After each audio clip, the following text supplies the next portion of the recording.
reviewing that show. We here review that show. And if we think we can, we can still view that show.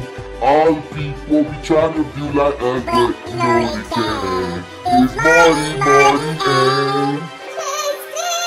and that's it. So now, man, Lee Daniels, the dude named is Drummond Cooper, I think. And Lee Daniels, he did maybe a couple of those little videos of I'm a gay superhero, you know what I mean? And he leans into his gayness, but he's actually a fire-ass gymnast and look like he do martial arts. That nigga be flipping and kicking and all that shit. So that shit got the Lee, and he all about the progressive. Let's get get the LGBT looking good at all times, man, because we've been having decades of y'all trying to fuck over us. So he was like, I'm gonna figure out something to do with this little boy. And I was like, damn, that's what's up. Fair enough. Niggas is really getting off online, dog. And what's his name?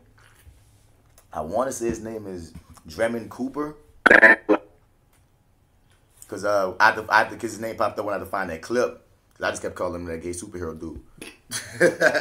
I don't know how. The one with the pink shoes. Right. I don't know how politically correct that is or isn't, but I mean, fuck. I remember his nigga name. The one with the pink shoes. Yeah. I'm sure it comes up in Google. Yep. Pink boots. Look here, this was one of his little videos. This is the first one I ever saw. Yeah, that's the first one. That's the one that made him go viral. That made him go viral. Yeah, that was the one I saw. Good afternoon, bitches. 2019 is right around the motherfucking corner. So let me let y'all know something. If any nigga think that he gonna come into my life and play with me, I will flip right the fuck out. And any bitch think they gonna fucking play with me, I'ma ask that bitch to pull out. And guess what? If both of y'all think y'all gonna play with me at the same time, it can give combo.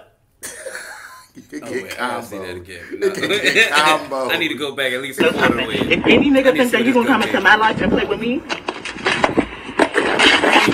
I will flip right the fuck out. And any bitch think they gonna fucking play with me? Oh, okay. Right there. Okay. I thought he pulled it in the midst of the flipper, so I was like, that shit. He could probably do that shit. I wouldn't put it past that nigga. And is this him? Is this what Lee was talking about?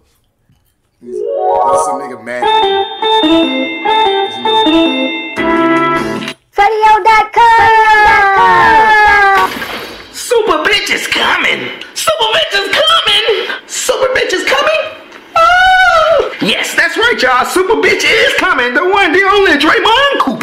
What is going on, y'all? This your boy Freddie, and once again, we back at it, filming another video. In today's video, we getting ready to talk about Draymond Cooper, a superhero who went viral after Snoop Dogg proclaimed his love for the superhero. Now, before we do anything, we got to make sure y'all hit like, subscribe, and that bell notification down below, because you won't see my videos if you don't hit the bell. Draymond Cooper's getting ready to get these gut checks. Y'all don't know if you've been paying attention to the internet, but Draymond has been going viral like every other day. I be on the internet and man's viral. So check out one of his viral videos. Just watch this, sir. I just feel like you about to go left with it and blow me. I'm trying to get you a shot. I'm like, oh, you Lee Daniels. He started it with super bitch is coming. Yeah, that doesn't seem like he's about to big up the homie. I absolutely think he is about to say something. But I don't want to judge it, and then this nigga start being like, but you know what? You know what I mean? He might, so I'm trying to give our niggas the benefit of the doubt. Is on their social media. I'm sorry, I thought Super Bitch was like a part of the persona or something. Oh, no, that's something that he's never called himself Super Bitch. Dog. No. They caught the biggest eye that he needed, which was Lee Daniels, who decided to take it amongst himself to go to the young man. So Lee went to DC to go check out what this young man was really about. And not only did he figure that out, because he was like, I really want to sign you, young man, because I know we getting ready to make millions and millions and millions of dollars. Super Bitch rose to fame after his video of him fighting. He keep calling this man Super Bitch. I can't do it. I can't do it. Sorry, man. Right. I mean, he has a lot of energy, Freddie, whatever the fuck your name is, but nah, dog. Like, I kind of fuck with the dude. Like, it's different, and he's not afraid of being himself. He's like bold. He's straight up, and if you want to be a superhero, man, go be a superhero, dog. Like, That's amazing. You hear me? Like, I dig your skills. Look at this man, bro. He just does it with bitch gotta take a piss.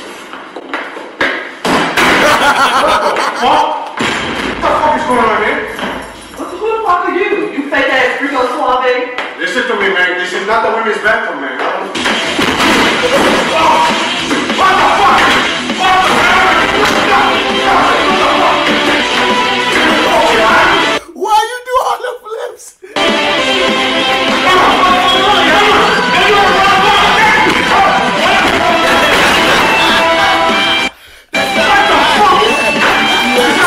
the same jacket.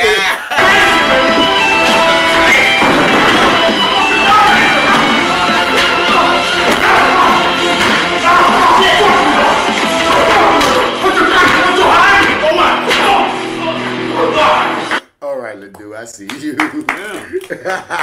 That's definitely.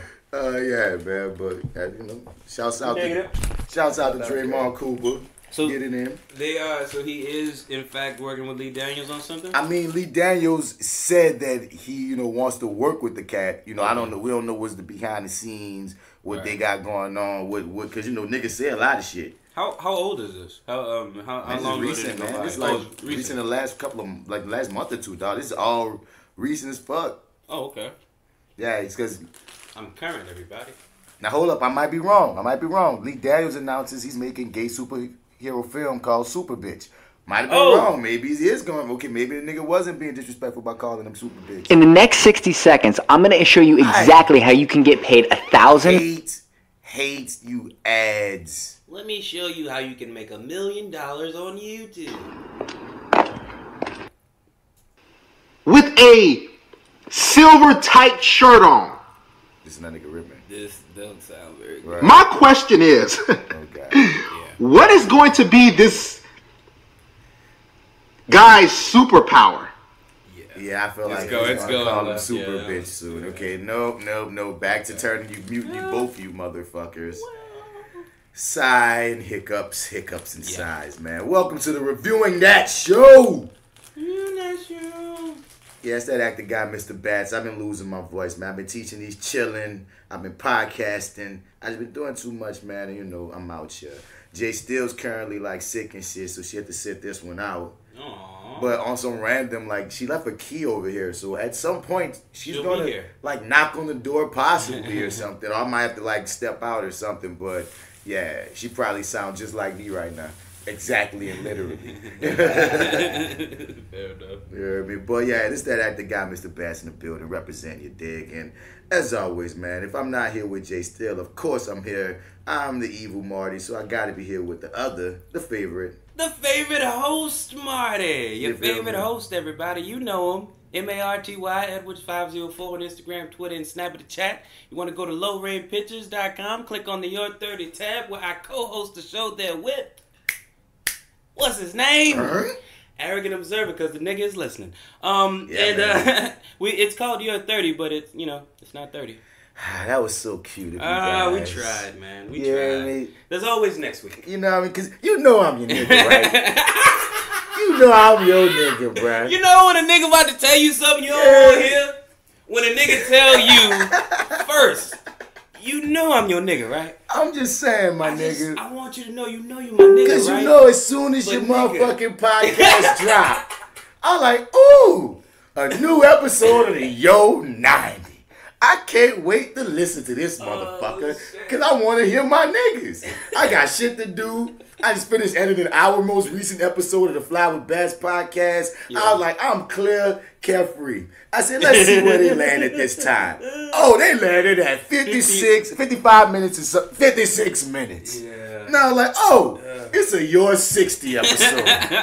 Good golly, oh Molly. And how does this episode start? With Marty saying, look, man, fuck bats, basically. We gonna get fuck that nigga. Fuck we that gonna nigga. get 30, bitch. All y'all niggas listening to that nigga, man, fuck all y'all. Y'all niggas. He said, L-Dub, we gonna get to 30 that day. 30. L-Dub, it was like an omen. It's like he was seeing the future. He said, are you sure? I want to show this nigga the text. Well, this nigga's like, hey, because look, I was kind of tired yesterday, and I was working on another thing too. So I was like, let's just cancel. And he was like, nah, I want to talk about Jussie Smollett. Yeah. But he's like, you can be the super time Nazi if you want to. Yeah. But I need to talk about Jussie Smollett. So I was like, okay, cool. Let's do it. And sure enough, it's like we get nowhere near, and he's not helping at all. Dude, it's a topic that he's very passionate about. What in the fuck? Yeah. As soon as he said, because I'm listening it with bated ear to see I wonder what's going to make them not hit this 30.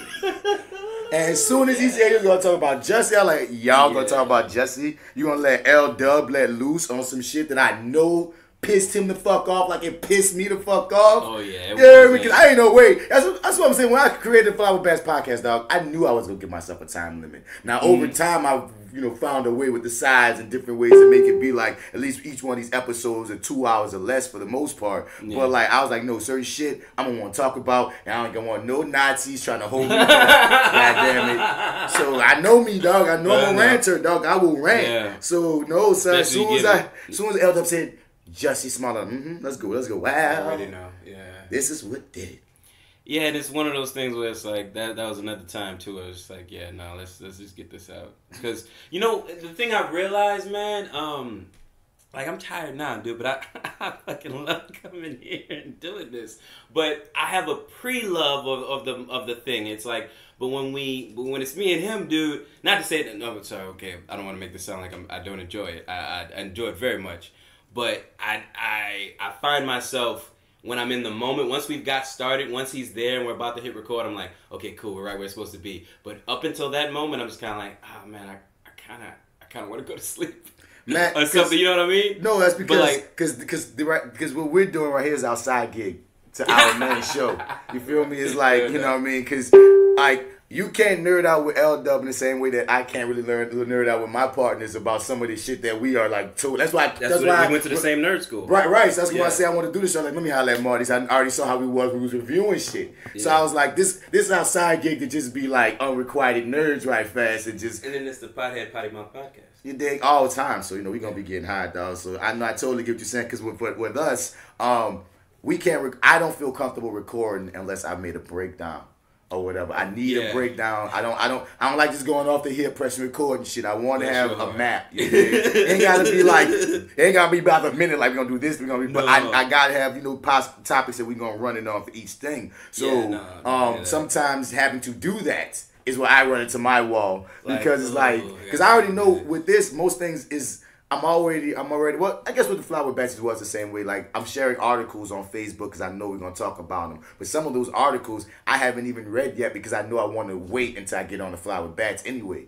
But all that nerd shit, I'm reading that all day, 24/7. All I got to do is like, man, just right quick. Oh, yeah, I know we're going to run this, boom. And we're going to watch something and talk shit. It's way easier. It's just all I'm saying. It's way easier. So I get things that I hold off, too, because... Now, that's straight to the point. It's like, and not that I can't nerd out with L-Dub, because we nerd out from time to time, pretty much every week. But I mean, no, y'all do, but y'all do. It's different. There's different versions of nerddom. Yeah, and I'll hold off on things. I'll be like, well, I kind of want to talk about this, but I know I'm really gonna dig into that shit when I get with Bats. Same difference when I get in a Bats nerd, because I almost was gonna cancel Bats Nerd Out moment on FlyWithBats just because we have the Reviewing That Show, which is a full-blown just nerd out show. But I'm keeping it because it's like,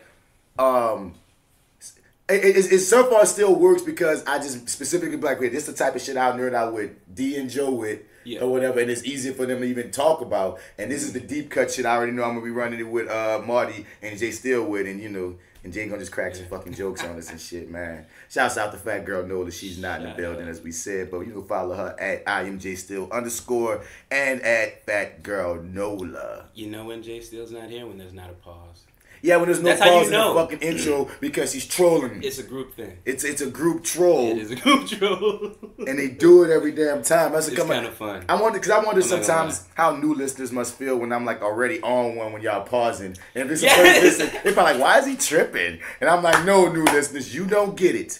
These motherfuckers are purposely putting a pause there. And you're a fucker too, Marty, because you edit podcasts and you know how freaking important it is to keep it going. It's weird seeing that marker where there's just silence, there's no audio, there's like, oh, we gotta kill that space. You're a better man than me. See, I'd be like, I'm gonna fix y'all niggas. I'm gonna edit it every time. I'm gonna cut the space. Yeah. I'm gonna fix y'all niggas. Hold up, that J.Steel texted me, says he outside. So yeah, Star, my nigga Rahim in the building, just sitting around.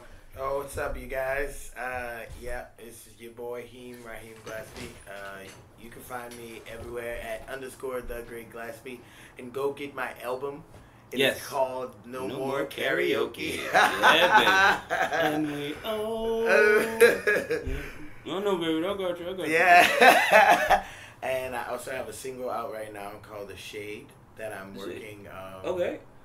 I'm actually working on doing a video for real soon. Dope. Okay, how's that going? You got like concept? Anything you can tell us about it beforehand, or kind of keeping everything under wraps? Right now I'm just keeping it under wraps until we basically finish. But I would like it to come out closer to March after I'm finished doing Dreamgirls. Oh yeah, Mr. James Thunder Early. Yeah, I heard. Yes, sir. When is that going up? Next Friday. Actually. Next Friday. February the 8th. February the 8th. Okay. Wait. Now, pause. Hold up. Pause. I keep seeing. Okay, I'm very confused. Is he gonna call it Super Bitch or not? Because there's another people. Lee Daniels Super Bitch movie reaction. So I'm starting to feel like I gotta look it up. All right, let me get this started. This is, I'm not political, but I will respond, or try not to be political. I am political, but I try not to respond to things in politics. So today's blog is. What the fuck does that mean? I'm not political. Well, I don't like to talk about politics, but I am political. I just don't like to talk about politics. Response to Lee Daniels' interest in making a gay superhero, super bitch, from the viral video. I think I even posted one of this kid's videos on my page on Facebook. So the movie is called Super. Yeah, I just read down the source, but just to let you know on the podcast tip, if that's playing, it's not gonna hear you on the mic. So that's why I gotta pause it every time. It's gonna just be like, oh, gotcha. That's like, but yeah, I was gonna pull it up like, yeah, the source. I just went to that website and said, yeah, he plans to call his movie Super Bitch. So asking everybody keep saying Super Bitch. So you know. Okay. So it's not as offensive as we thought. Yeah, because that's what he actually wants to call it. Now that can still be. Now I can't see a side of the gay, like they gotta make it really tongue in cheek, because I can't see a certain side of the gay community being like, God damn, nigga, you gonna keep on throwing us out there as, you know, right, the same old, you know, the hairdresser stereotype, right, or whatnot. But I feel like since, you know, I feel like he would come with the proper I hope that he would come with the proper nuance if he's gonna be so on the nose with the title.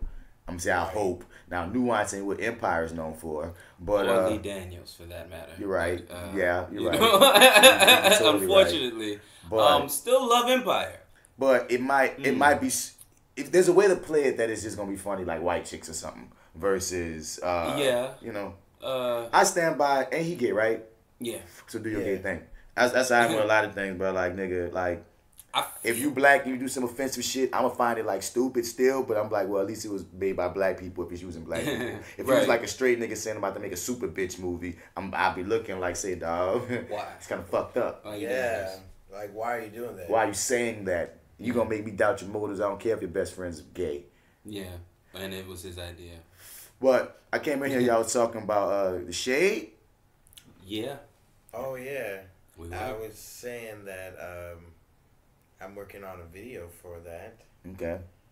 That should be dropping in March. And it's going to be a pretty simple, easy video. But Marty has never heard the song before. Let me see what I got his But I actually, rep, though. It's a pretty cool song. It was made when I was in New York. Okay. Yeah, when I was doing American Idol. What were you doing? I was doing American Idol. Oh, yay! And I had a gig in New York at this spot called Sidewalk. It was really nice. And we woke up at like 8 o'clock in the morning, and my friend Ethan was like, let's make a song. And I'm like, I got this voice memo. Yeah.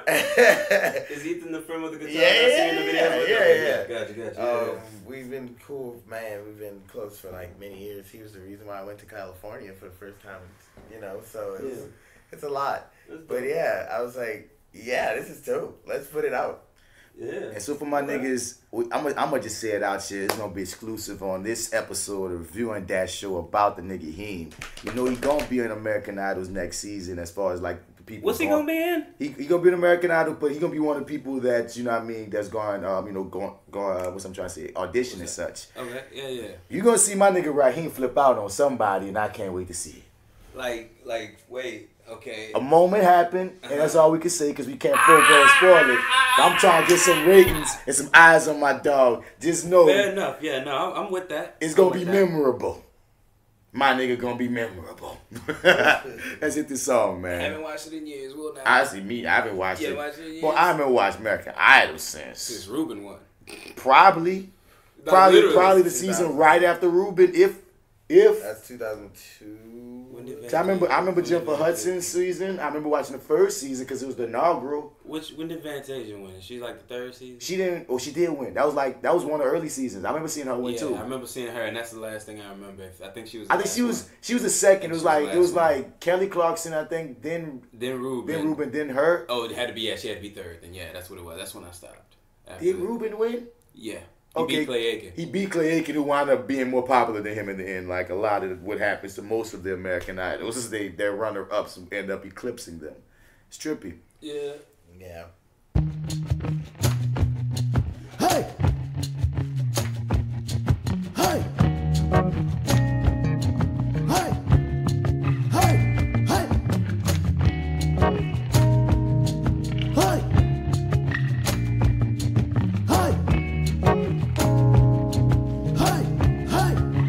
Lay out in the shade. That's all I wanna do. Find myself a cave and get lost in there with you. I don't care to wait. I just gotta get next to you.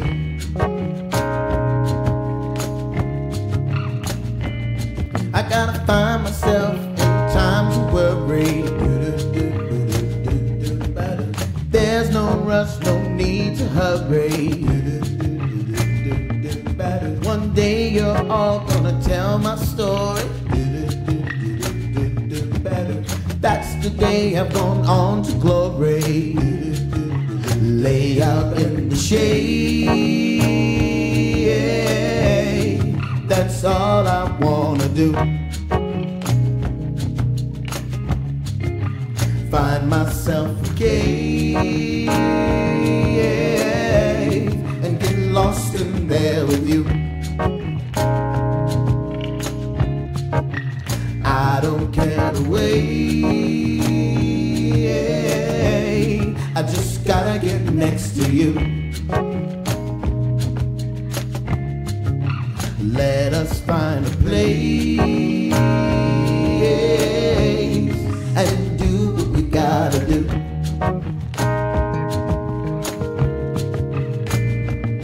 I gotta find myself in times of worry. There's no rush, no need to hurry. One day you're gonna tell a story. That's the day we go on to glory. Lay out in the shade, and that's all I wanna do. Find myself a cave. Yeah.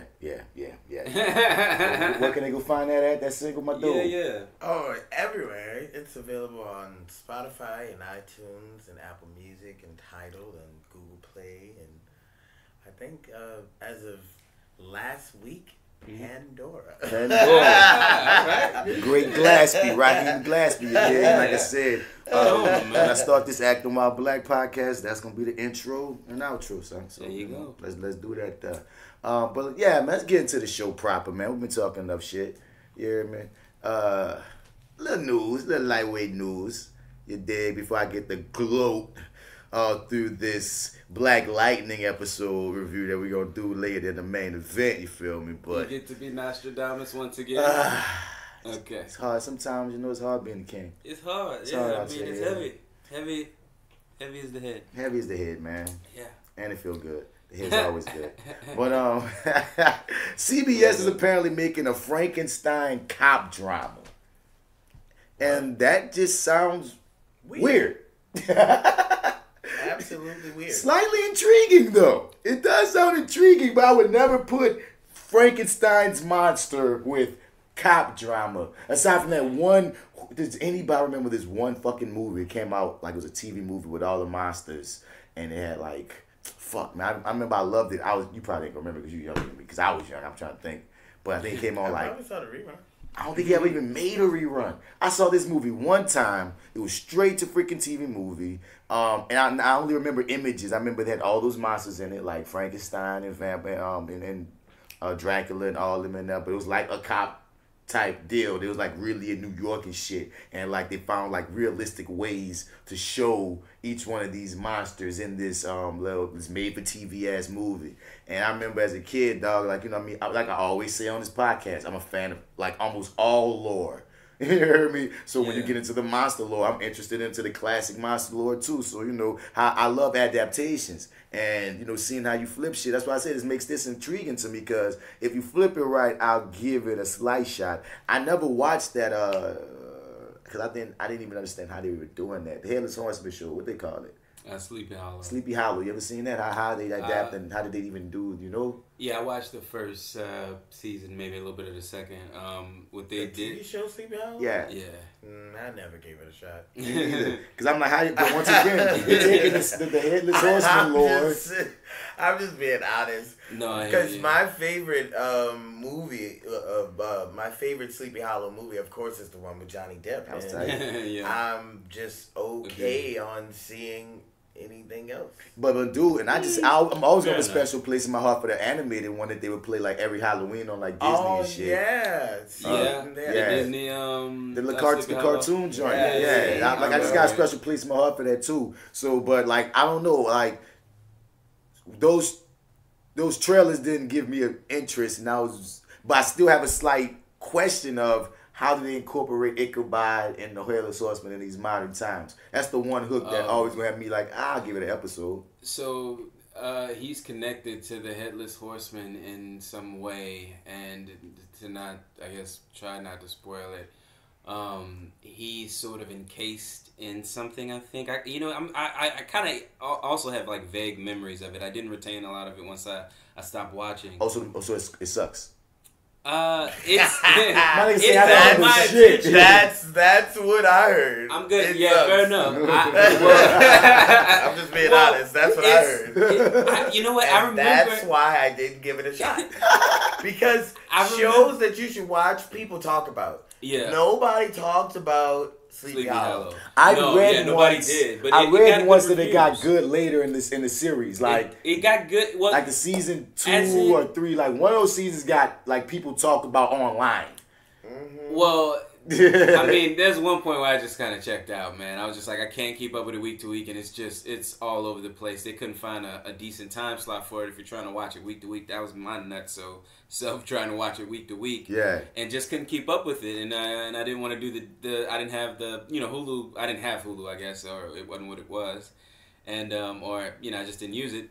And I just didn't keep up with it. So, but I did enjoy the first season. It did sort of carry me into the second, but with them trying to find a time slot, it just kind of lost me after that.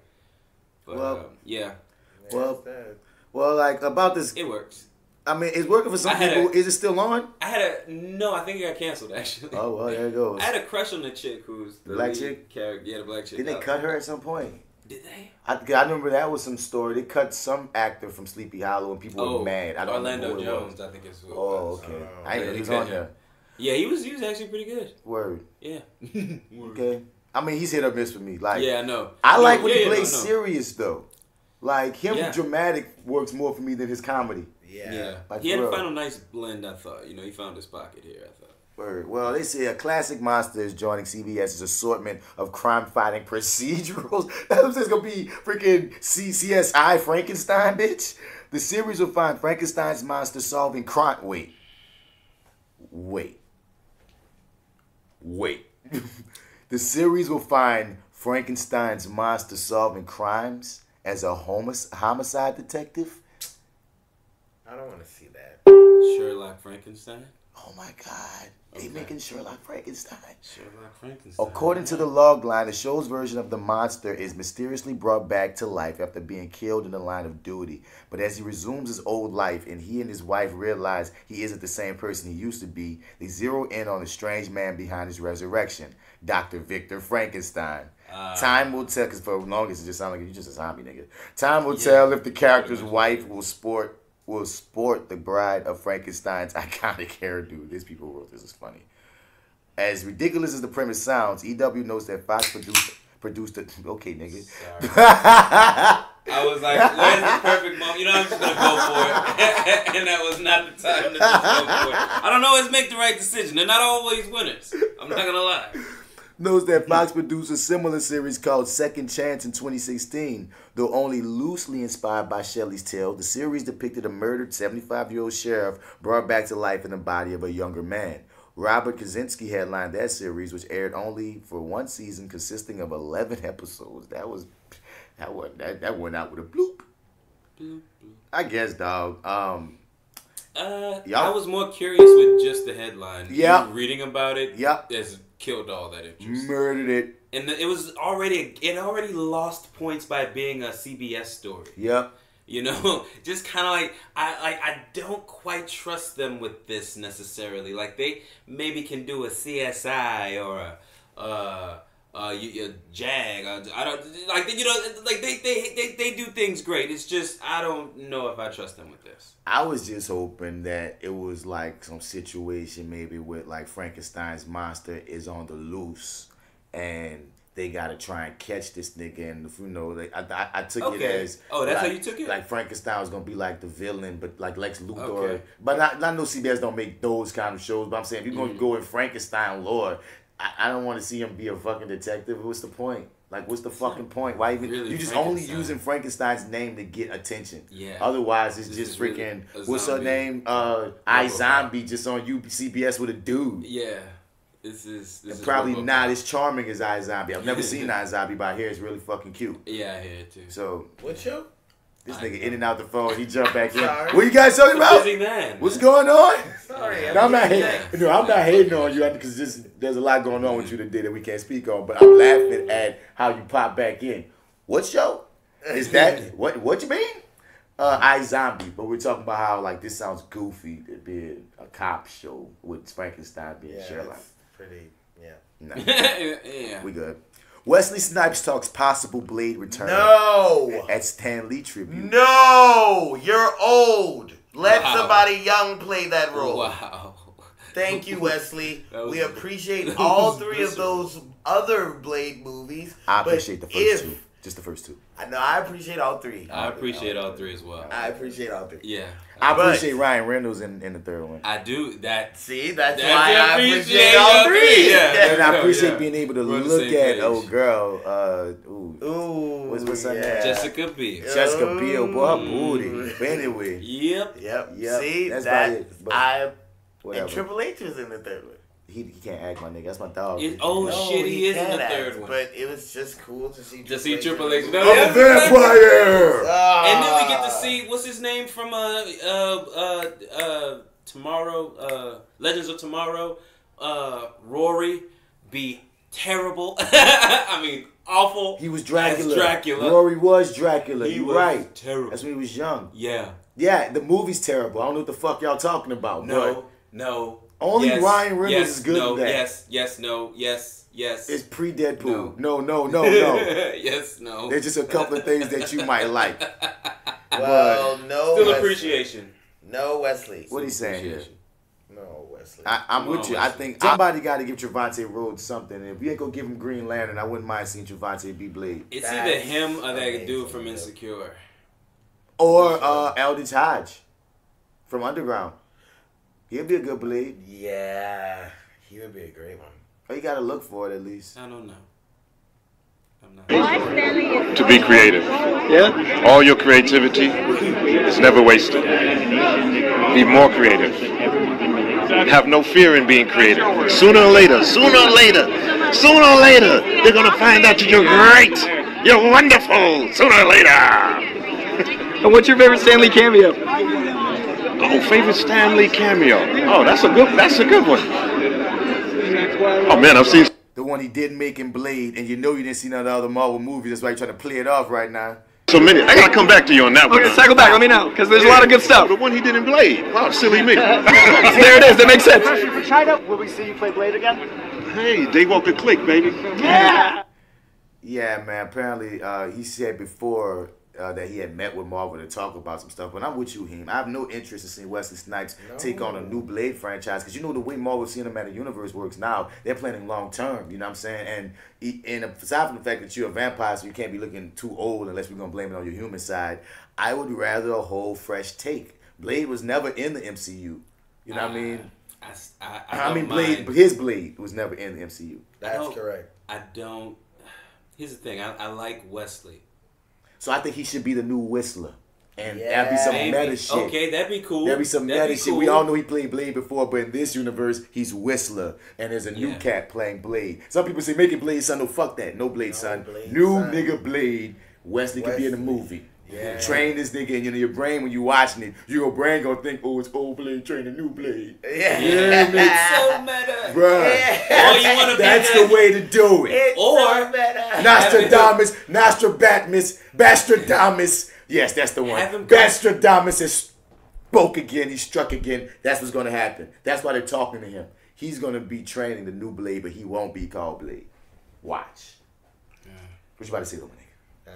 No, just that works. They should do that. I would watch this shit. That's what I was gonna say, is they should do that. I would watch that. Yeah, I would. I would absolutely watch that. I'm with that totally. Not Wesley being Blade. No, I don't want him to be Blade. Wesley was the reason the third one was so bad, though. Oh, we talked about this before. Oh, yeah. But no talking shit, you say it again. We won't. No, yeah, just, you know, he was the reason. Absolutely. He's like, I'm not doing this and I'm not doing that. And I'm that cast said, we're never working with this man ever again. Everybody at cast said they're never working with him ever again after the stunts he put on that set. If you listen to the commentary, it's like, I don't understand how you could speak so kindly about what the shit that you're saying. Saying it so pleasantly. Well, you know, I wrote in the script that Blade was gonna do this, and he had this cool move, and that was gonna happen, and you know, Wesley comes in and says, I'm not doing that. Mm-hmm. And so, you know, so he hops through this escape thing here, and you know, we don't have he jumps down from the thing, and yeah, we planned for Wesley to be shooting a whole bunch of scenes for a few weeks, but he said, I'm only doing close-ups, so we just had his stand in and his stunt double do everything from behind, and whenever we did close-ups, we shot him and tried to catch the takes where he wasn't too high, because that's mostly what he did. Like what? Smoke weed in his trailer. And leave little post-it notes for the director. Said signed by Blade. What was he trying to do? Yes, these are all facts. He was trying to start a fire festival, and he couldn't. He didn't have the time. He shouldn't have double booked. A friend of mine asked me who I think could take on the mantle of the new Batman. I think it's a hard question because Nick Jonas recently tried to tell DC. And I'm like, Nick Jonas, if you don't sit your stupid ass down. And now, me some Nick Jonas. He should have said Terry McGinnis.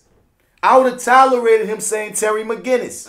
No. I wouldn't have wanted it. I would have tolerated it better than him attempting to go for the gusto. You hear me? You're going to be Batman? No.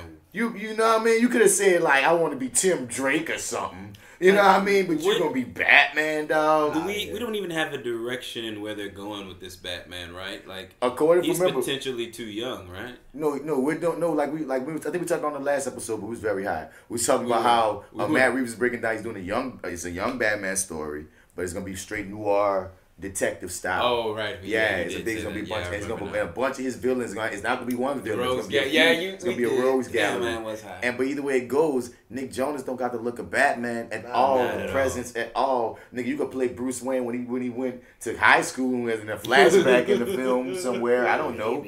Or something. No, stay away. He shouldn't be in the film at all. Yeah, stay away. Somebody I threw in the hat, but I got mixed people. I got mixed reactions. I just saw a picture of him. And I think about, because I only probably saw 100 games. But I saw a picture of him talking about Liam Hemsworth. And I was like, he kind of got that Bruce Wayne look right now. I found a picture of him and his brother. And I was like, you have that look, but then a few of my friends were like, but he looks too soft. And somebody said, he can't act. So I was like, he's not terrible, but I don't want him. I'm saying Chris wasn't the best in Thor 1, but with the right director. He wasn't, but with the right director, you know, I don't know. I haven't seen enough of Liam. I was just only going off of seeing a picture of him. Oh yeah. Look at the look. I could see like him being him black because at the same time. If we're going solely off a look, I'll go with you. He does look like Bruce Wayne. Like young. Yeah, like not as bad. He says a young Batman, not the nigga that's been out here for like a decade or so. So I was like, I could just see him next to Thor, and I think it'd be interesting if Thor and Batman were brothers. But also, I threw out my dog that was Batman. Wait, what? Oh, you said you're against it? Yeah, I'm against it. He said gross. Yeah, gross. But no. What about Armie Hammer? Remember he was Batman before, but that thing it got canceled. But I think he finally grew into. I take it back. I want him. But I think Armie, or he might. But one thing I said about Armie Hammer, but one thing I will say is he's a better actor now than he was when he originally was cast as Batman when we were like in high school. Before the writer's strike doomed that. Because when I first saw him, and I was like, wait, no, I don't want him to be my Batman. Like, what are you guys doing? No. But, you know, recently, like, he's gotten better. I was in a film with him, so I can't talk shit. Oh, okay. I mean, even if I wasn't in a film with him, I hear you. I still wouldn't talk shit, nigga. I just wouldn't say anything. He's made. I think he's definitely made better choices. I've enjoyed him more. I don't want him either. I think we should go with the unknown, but I could take that. I'm open for that. I don't want another Batman movie right now. Oh, really? You kind of burnt on him? Yeah, if they want to give a Batman movie, it would have to, like you said, be Batman Beyond. Well, Michael Keaton is old school. Everybody wants that right now, all through the internet. So everybody's talking about wishing we'd got a Batman Beyond flick with in that setup. But I'm here for I'm here for Matt Reeves' setup because we never saw what he's trying to do. Like his whole deal is Batman's the world's greatest detective. We've never seen a movie where he kind of does it a little bit throughout all the films, but he's like, no, I'm trying to make a straight up different style noir. As soon as he said noir, and as soon as he said detective story, and he said he's trying to immerse Batman in that situation, and you're gonna use a bunch of the rogues at once, and you made the last. I'm gonna keep saying this over and over. You made the last two cough the best two Planet of the Apes movies, Matt Reeves. So take my money. He did though. Don't do this. Don't agree with him. He said, yeah, he knows what he's doing. He knows it. The first movie was spectacular. It was good. Oh, fuck. The first one was good. Shit, it laid the foundation. It laid the foundation. 2 and 3 was cold. Oh, my God. They were so cold. I can't take anything from them. You can watch those two without watching the first one. Oh, fuck you. I absolutely agree. God damn, man. You would not miss anything without watching one. Not at all. Like, you know how, especially with trilogies, you have to watch the first one. You know what I'm saying? On this one, you can watch the first one. Definitely can. If you want. You should. You should. You should. You okay. You should. I'm finally having an ally. I'm always on this show. It's me and him and FatGirlNola just be tag teaming my ass. Fuck. God damn it. First one if you want. Two motherfucking 2 and 3. shit. 2 and 3. If you haven't seen those spectacular, spectacular masterpieces. Oh my God! Look at how he said you it. should. So that's who's doing Batman though. That's what gives me. So I will take it. He's absolutely like it's not like they get a scrub. They didn't get a scrub director. They got nigga with vision, and that's I will take it. Then. That's what I would absolutely because I love Batman. I would eat it up. I want to see this detective film. Nah, right, that's what it is. I'm amazing. Yeah, I'm on board. Yeah. Let's see. Armie Hammer? Absolutely. Not Armie Hammer necessarily. But I think honestly, son. I was like, that nigga backed up quick, boy. That nigga hit the reverse button. That nigga started beeping. That's not nigga, you started beeping. Honestly, you know what? Specifically. Honestly, you ain't gonna hate on this one. I don't think Armie Hammer would be a bad Green Lantern if they went Hal Jordan. Absolutely not. If they went Hal Jordan, he'd be pretty good. He wouldn't be. He wouldn't be a bad Green Lantern, but Hal I don't Jordan. want him to see Batman. And he's a cool cat, son, and he actually cares. That's another thing you learn, like, when you be on set with some of these motherfuckers who are like into the craft and who are like not so much and who are just naturals. Right. Like some people are just naturals. It's like they ain't over on the side with their script. They just shining on that ass. And so, like, for real, like, I'm gonna give my head up to Anthony Mackie. He was one person. He was on set, and he seemed like he was running some shit. Like he just like, and you could tell he's a craftsman because Ray Rizal, our director at Dillard, used to teach him, and he gave me all the scoop on how this nigga here. He had always had monologues on him strapped. Like he was like a motherfucking theater head. That's how he got into. Where did he go? He went somewhere important like Juilliard or something.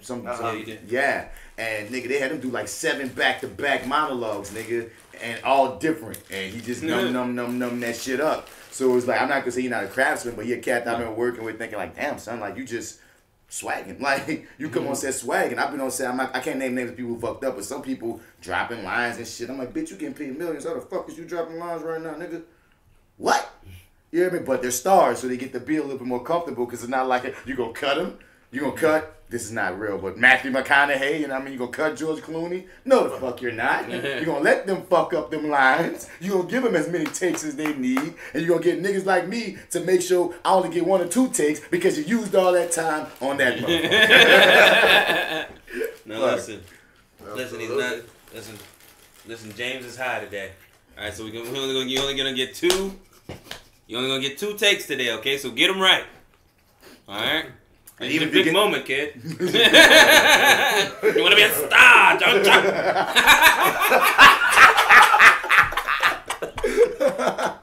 You want to be a star, don't you?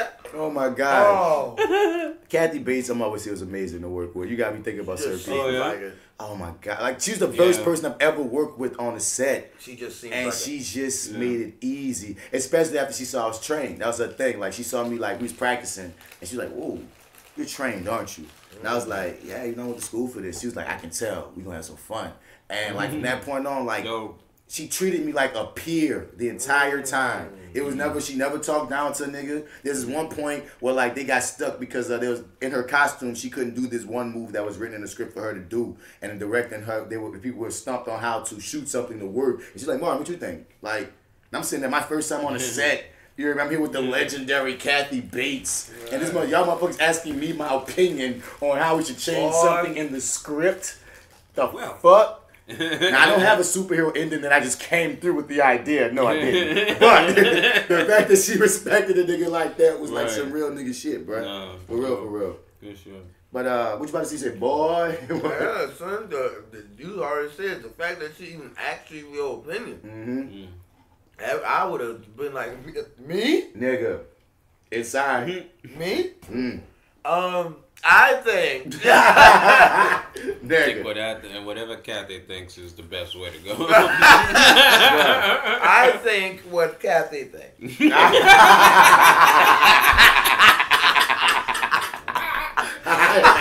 What's Kathy thinks. We think the same. We think we are the one in the car. We're one. But next up, apparently news is broke that they are finished shooting Teen Titans versus Teen Titans Go. It's been recorded. What? The release date is going to be coming soon, and I can't wait to see how they're going to mash up these two worlds, especially after seeing how much flack Teen Titans Go got when it first came out because people were pissed that the original Teen Titans got canceled in favor of a lighter, more comedic, younger take, But Teen Titans Go was hilarious, but don't take away my love for the original Teen Titans. So how they gonna blend it, we shall see. That's gonna be interesting because I am not a fan of Teen Titans Go. Not at all. I understand you. Not at all. I don't watch. But I did. Oh my God, I love Teen Titans. Like the first one. You have to let that go to watch Go. Yeah. That's the only way. Because Go that's the reason why it's totally different.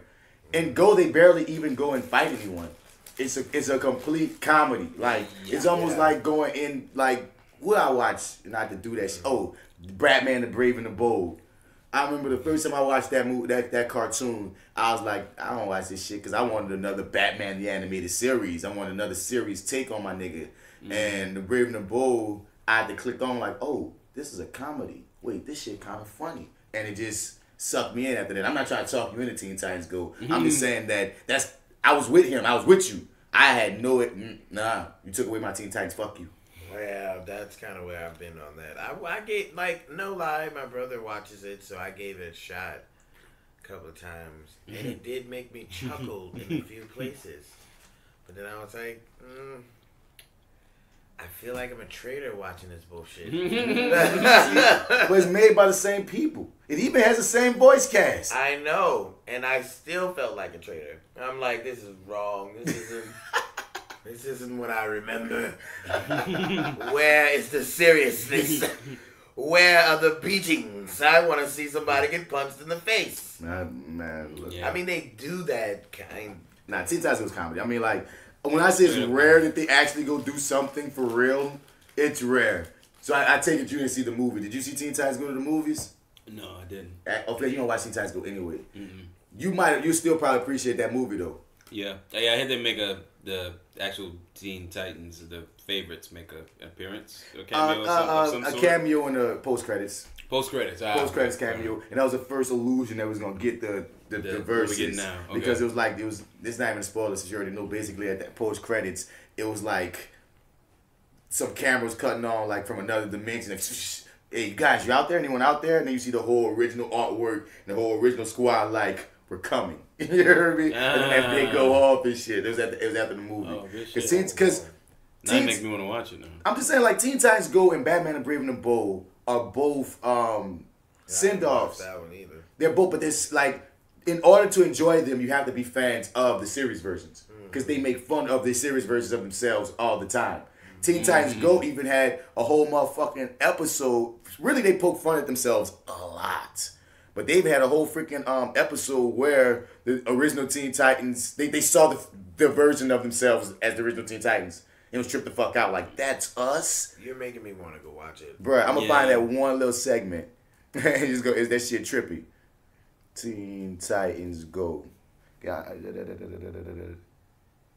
Teen Titans Go, Double Beast Boy. No. I want to see when they meet themselves. Teen Titans meet? Teen Titans Go? Would that be it? That is not spelled good. Oh, there it is. Yep, Teen Titans Go reacting to Teen Titans. This shit's goofy, bro.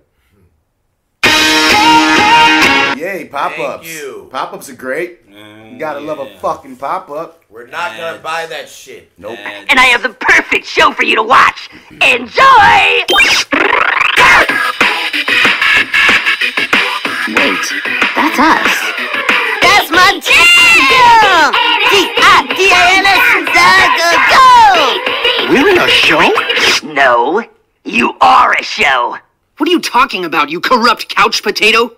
I've turned the Teen Titans into entertainment. At this very moment, you are being broadcast to TVs around the world. People are watching us? Your every move. The audience is watching you from just beyond the fourth wall. Look for yourself. People are watching us without our permission? Ew, what a bunch of creeps. Creeps! The creeps! You fools be creepy! Hey, stop antagonizing the audience! I see why you'd want to broadcast this, but what's your evil game? This show was supposed to be my greatest achievement. It was supposed to bring me awards and the respect of the entertainment industry.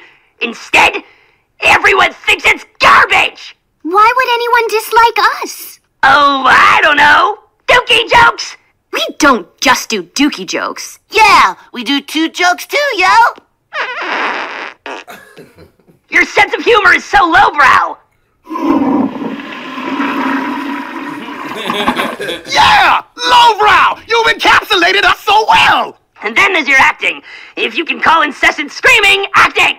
But we are not the acting! This is who we are! That's even worse!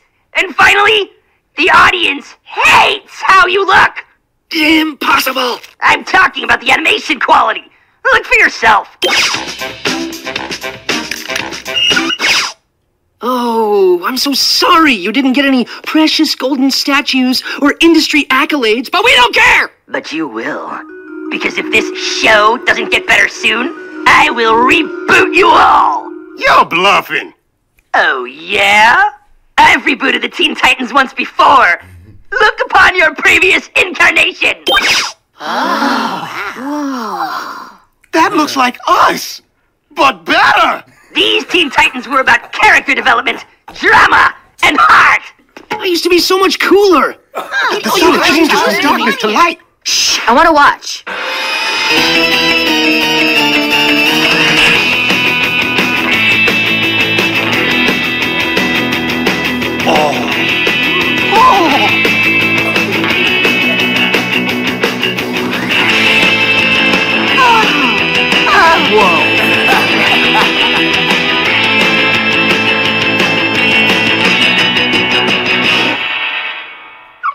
What?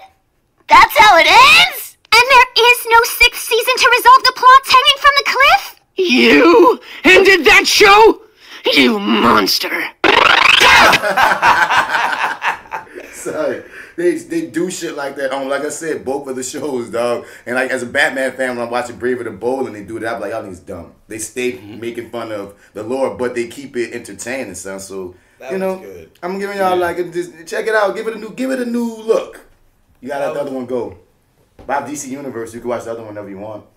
I get the password. It's on there, all seasons, all 5. As well as, I'm like, I got you, dog. I get to you too, son. I don't give a fuck because I don't know how I'm gonna have it. Like you said, Marty, I'm the only nigga you know that got it. So I was just talking about that today, yeah. I was telling that to somebody, and then it came back. It's like, well, this nigga, somebody told me that they were gonna cancel it. Like that wasn't legit news. They just said that their subscriptions were down. That's all. But not that they're getting canceled. Nah, it's not getting canceled, bro. It's too new on some shit, dog. They still trying to figure, you know, they still trying, and they've been adding things. Like I was shitting on them for not having the Reign of the Superman. Oh, they have it now. That's what I was talking about. Yeah, my my coworker does have it actually. So she pulled it up, and Reign of the Superman and all that stuff was there, and I was like, it just came up. That's what I was, because I'm telling her I saw him go through it, and she's like, is he using it right? No, like, they just dropped. They just dropped like 3 or 4 Superman movies. They dropped Superman. They dropped Reign of Superman. They got some from Superman Unbound, Superman and the Elite Squad. So they just dropped like a bunch of animated Superman joints. I didn't even know these Superman joints existed outside of Death of Superman, Reign of Superman, and some of the others. But yeah, dope. Okay. How'd Well, you feel at least about they Reign got of better Superman? about that. How'd you feel about Reign of Superman? You watched it? Yeah. Oh, okay, nigga. You saw Death of Superman? Yes. With is that the one with Doomsday, right? Mm-hmm. Yeah, that one. Yeah, it's when that's the good one. Was Doomsday? Yes, I saw that one as well. I actually like Death of Superman, although I have to say I'm not a Superman fan at all. Fair enough. Poor because Soups. we went to see Man of Steel in the theaters. I was nice and sleep, Marty. Sleep. He just didn't fuck with none of the Snyderverse. Period. He didn't fuck with Man of Steel. He didn't fuck with BVS. He just was not fucking with the Spider-Verse. Spider-Verse. Snyderverse. Snyderverse. It took me. It was coming. No, Spider-Verse was amazing. Snyderverse. But I had mixed feelings about Reign of Superman.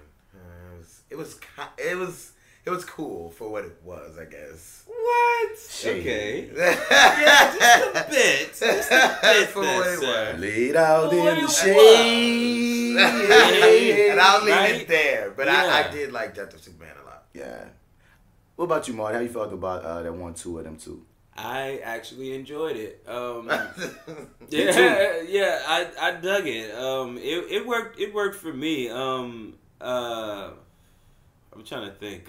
Like they laid a lot of foundation in the Death of the Superman. There's a lot of continuity there. It's I guess it's a direct sequel. You can look at it that way. It's okay. It's no, I didn't. It's really good. Yeah, I dug it. I didn't know the story though. I didn't know sort of how this all worked out, who everybody was exactly. I didn't know exactly where it was going and where we were going to end up. And I enjoyed the journey. I think Death of Superman was superior, but I like Reign of Superman agreed. as a. What I left leaving with that one was I like Reign of Superman, but I really feel like you guys cut a lot from the original story, and I feel like some things probably were still needed. I don't even know what specifically, but it just felt like I just needed more. See, that's what I felt like something was missing. After I watched the whole thing, I was like, did I miss something? That's the feeling I feel like there's little threads that could make certain parts stronger and make more connect. I don't know. It's just that's what I left with. Where I like you, but.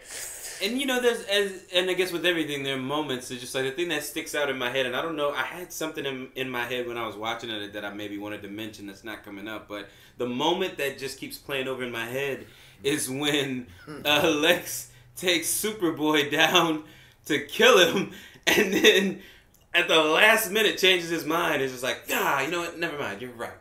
I should keep him. And then Superboy just kind of turns around and is like, okay, I guess we're leaving now.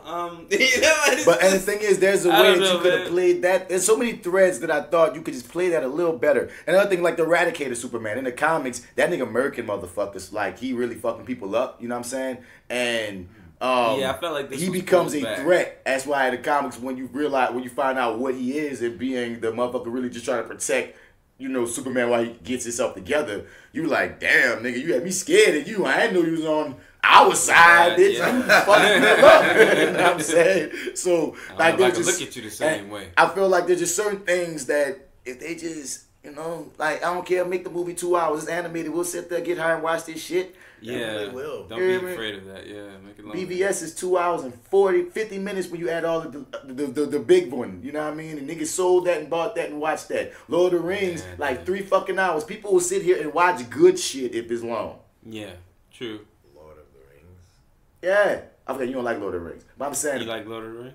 I don't dislike Lord of the Rings. I'm just saying it got awards. Mostly people like Lord of the Rings. You like Lord of the Rings? I've never actually sat through all of the movies. Me neither. But I know everything that happens in them because I've seen the key points of almost all of them.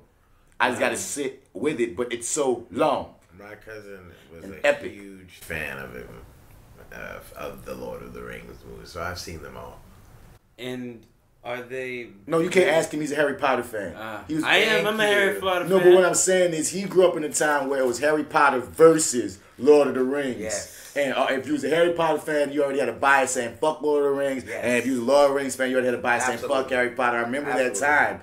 Yeah, I got to remember. He's like he's like Jess. He's younger than us, nigga. So remember this. So I remember like... You remember Harry Potter and Lord of the Rings beefing? Yes. Because I remember wondering what the fuck was... Because Harry Potter just popped up, and almost all the motherfuckers younger than me are motherfuckers that just was heavy readers, was reading motherfucking Harry Potter. Like, in his generation... It was awesome. They were almost required to read that shit. Like, all the motherfuckers was reading motherfucking Harry Potter, dog. It was fucking awesome. So I remember that time, I was like, well, I have no interest, and I remember the churches was going crazy because the kids was reading Harry Potter. It was like, it's witchcraft. It's about demons. Yeah. And that was a big deal. And then there was... sorcery. But then Lord of the Rings actually had sorcery too, as well. So people would compare them, even though tonally, there were different types of films and stories. You feel me? But people still had their... They were completely different. So I remember Harry Potter was better. See, and I remember talking to him once, and that's what I called it. I was like, oh yeah, you grew up during that time. He's like, yep, fuck Lord of the Rings. Yes, absolutely. No, the movies weren't bad, dog, but you can't access bias, nigga. That's awful. Harry Potter to me don't get cold until they get older. Like, the first couple were cute. But, when they become teens, they get cold. That's when it starts going down. About the fourth one. About that fourth one. The first three are cool. I'll watch them. Yeah. But that fourth one on up is like, oh, niggas is dying. Niggas is growing up. Oh, my God. The wrong nigga got the chick. It does sort of kind of, it gets, I forget one of them turns, one of the older ones turns into a high school just bullshit fest for at least like 30 minutes. I don't remember. I can't remember which one that one is. Wait, what you talking about? High school bullshit fest? Talking about drama and teen angst and stuff. Yeah, the shit. Love triangles and shit. Maybe it was Goblet of Fire, I believe, maybe? Yeah. That's the fourth one. That's the fourth That's when things begin to But it start getting real, though. Yeah. Because every movie once we get past that, every movie after that one was serious. Then old boy dies, and it turns real. It gets serious. Definitely. But to get to that moment, man. It's over. It's over. It was everything is serious. I don't remember, son, because my ex-girlfriend, It was the one who put me on all the Harry Potters because she was they're amazing. Avid fan. They're like the same fucking age. He and her the same age. They was besties and shit. So like amazing, nigga. And I think this was around the time. Right now. They teased us. Wasn't Harry Potter supposed to be on Netflix? It was for a while. When was it? Yeah, I thought I remember seeing Not Harry at Potter. all. I looked for it every day. It was on HBO for a while. It was supposed to come on I saw Netflix it. in January. Sorry. I looked for it every day. It was never there. No, Oh, okay, I don't my remember. bad. I don't know nothing about it. But I remember, like, I think it was around the time when Blockbuster was going out of business. I remember we bought like all them bitches for like $5. Like, really, What? it was some crazy cheap Gotcha, ass when it was price. closing. Yeah, son. And nigga just watched all them bitches for like 3 days. So they're like a blur for me. Total And you blur. never went back after? Nope. I've seen them all once. So like I said, if you bring up specific things, it's like, that's somewhere in my Rolodex. Somewhere. Yeah, I remember somebody died. Yeah. That happened. But I just remember when but you know how you go Cedric died. That was his name? Yes. I could not remember. Robert Pattinson, right? What? That's the Twilight nigga. But he was the dude in Harry Potter. Oh, Y'all he remember? definitely was. Yeah. Harry Potter. Wow. He was the dude that died in Goblet of Fire. That was him. That was before he was in Twilight. Before Twilight. That Yeah. was in Twilight. You're absolutely right. Yeah. But that's his name? Yeah. Yeah, okay. Yeah. Because I was saying this. Yeah. I remember how I felt. Even though I don't remember specific moments, I remember feelings. I just remember, like I keep saying, that feeling of, wait, shit getting real in this part. And like you said, it's falling up. But I don't even know how we got on Harry Potter, nigga. Oh, because I mentioned Lord of the Rings and it just tumbled from there. Is this nigga talking about Harry Potter? And he loves it. Young Justice, man. So you caught up. We got to the mid-season finale of Young Justice. No, and before I do have to be chauffeur tonight. Oh, you got to be chauffeur tonight. All right, so we're gonna just do some quick Young Justice talk. How you feeling? I'm digging Young Justice, man. I was like real jazzed about like, oh, great. I don't have to wait for them to upload it to the website. I can just go over by Bats and watch the new episodes. And then you're like, oh, that was a mid-season. I was like, oh, damn. Right. All right, I wouldn't have burned through them so fast if I knew Previously on what I was gonna get for a while.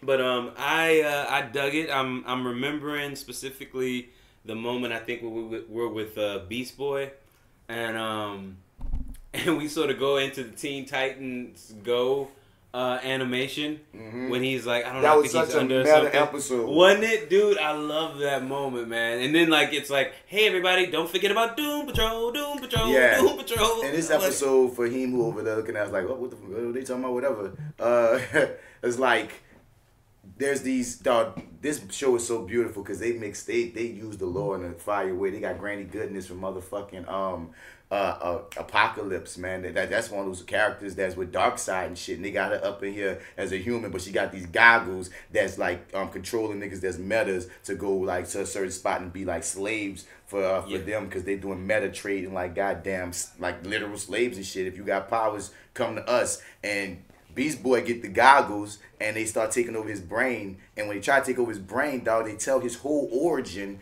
but through all kind of other means. They use a video game. They use the Teen Titans Go Beast Boy. And that's the most trippiest part. Where they use the Teen Titans Go Beast Boy and Young Justice to, in a light manner, explain his entire history from being with the Doom Patrol to hating his stepdad to how he got his powers, and they just make it a joke, but it's real shit from the comics. And some of it should be dark, but since they're using the Teen Titans Go Beast Boy to tell it, it don't hit as dark until you think about, oh shit, that happened in your life.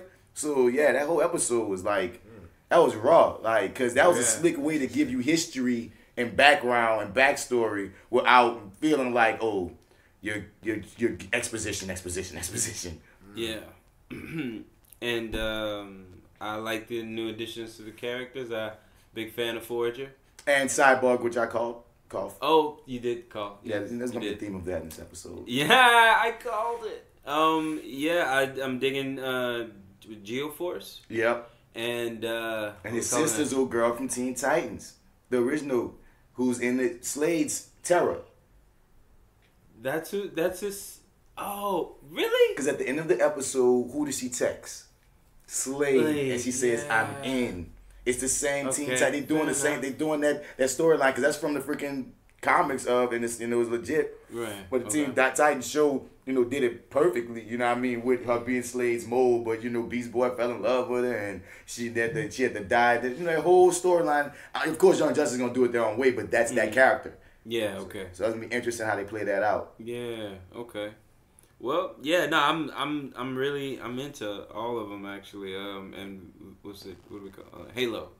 Halo. Halo's so charming. I like Halo's her. very charming. Halo, though, damn, like what can't she do? She can't die. That's what she can't do. But I mean, like, god damn, dude, it's like it's rough. Cause like you'd have seen her die in every single way possible at this point. They take advantage of it because she can't die. They kill her like Kenny. Yeah, they just be murdering her. They kill her like Kenny. And she comes back. And it's always gruesome. And you're like, damn. And they're like, oh yeah, she's gonna come back. They're gonna fuck her up at one point, and she's not gonna. They're setting us up for that. I'm calling it. Something's gonna happen where you think she's gonna come back. Come on, do it. I don't think they're gonna kill the character, but that would be dramatic. They'll probably kill that body and or just something resurface somewhere else. Because they can't just keep eliminating the suspense of having us know that this character won't die regardless. They're gonna make her sick. There's no stakes there. Something's gonna happen, right, to give us stakes with her. Mm-hmm. But let's get into this episode, man, of Black Lightning. We have to let the judicial system handle Tobias. We cannot depend on Black Lightning to help us. We can't siphon off the electricity. What a shame. Freeland is under siege. Black Lightning. This my dog gotta go. He got moves to make and such. I'm a chauffeur. Yeah, man. And I'm gonna leave. There's a trail I want to show y'all, but I'm gonna leave that to the next episode, man. But fair enough. What did I say? Who did? Who did? Painkiller. Bro, I think it's one of the very first episodes. Let me just soak this in. I said, bro, Khalil gonna get murdered. At least the second season, because that's what's gonna inspire our girl Jennifer to want to be Lightning, a superhero, because she lost somebody close to her. Because every other thing in this show was her not want to have those responsibilities, was her not want to have her powers. Everything else would be like, yes, you thinking, what's going to make her be a superhero? Because Anissa just always wanted it. And she often said, I don't want this. Black Lightning is Black Lightning. The only thing that made logical story sense for me is you got to murk somebody close to her. You're going to have to kill Khalil. And I was like, damn. They at least gave him a full episode, because they could have killed them from dump. The spine out.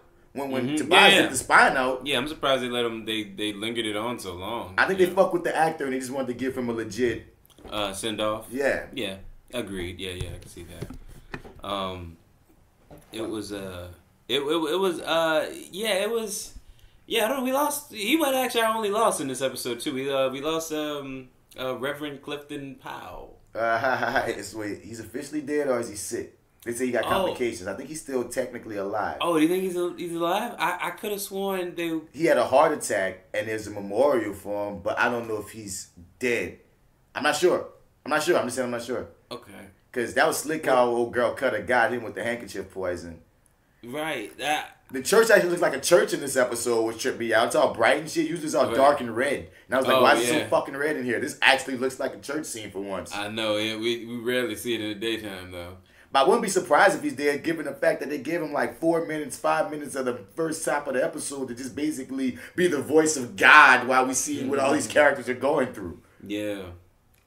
But they, I don't know. I in my head, I just was thinking like, well, damn, sorry.